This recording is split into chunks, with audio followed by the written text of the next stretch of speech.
yesterday. What's your relationship like with him? How long does that go back? Well, he's, you know, in this profession we're in, you have acquaintances, and then you have friends, and then you have true friends. I mean, you know, he's a true friend that I've known for so long. See, the first time I met him, he was working at the Pitt basketball camp. He's from Lenore, Ryan. He had long hair, and he had a tossback in the backseat of his VW. He would go camp to camp, and that was his station. He'd teach wherever camp he was at. He did it. You're talking about a guy that worked through the ranks from being an assistant with some great coaches to being at George Mason. They forget he was there for a while. Going to Providence, going to Clemson, and then getting the opportunity at Texas. But he's never changed who he is. He's always been somebody that I could call and we bounce ideas. One of the best things I did when I was coaching UMass, I called him one day and I said, I call him Ricky B. I said, Ricky B, our defense is so bad. And it was my first year. We gave up 100 points like 7 times, led the nation in giving up 100. I said, tell me what you think I should do. He goes, well, tell me what you're emphasizing. And so I had to act like I was real smart. I was like 28, 29 years old. And I gave him like 20 things. He just kept talking. He let me talk.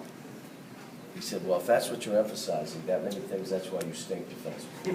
He said, you need to emphasize 4 things. And from that point on, I've only emphasized 4 things on defense. And we've become a pretty good defensive team. But he's somebody that, like I said, he's one of those good guys, and we'd be friends if we weren't in coaching, if I knew him and all those things. And terrific basketball coach, battler. You watch how hard his teams play, they always do. Doesn't get caught up in the minutia of this stuff, the back and forth, the he say, she say. He doesn't deal with it. He just coaches basketball. He's a basketball veteran, loves the game. If I feel like talking basketball, I call him, and I know we can spend a half hour talking ball. He said he was buttering you up yesterday with all those compliments to ask you for a big favor as he asked it. No, he's one of those guys that. Now, how many times, like a lot of us in this profession, we're afraid to talk nice about another coach because it may help his recruiting. You have some guys that think, you know, there's only so much oxygen, I got to get mine. I mean, it's just, you know, he gets it. And I appreciate what he did. He didn't need to. And let me say it to everybody, it's not as good as it seems, but I'm not as bad as they tell you either. Probably in the middle somewhere what I am.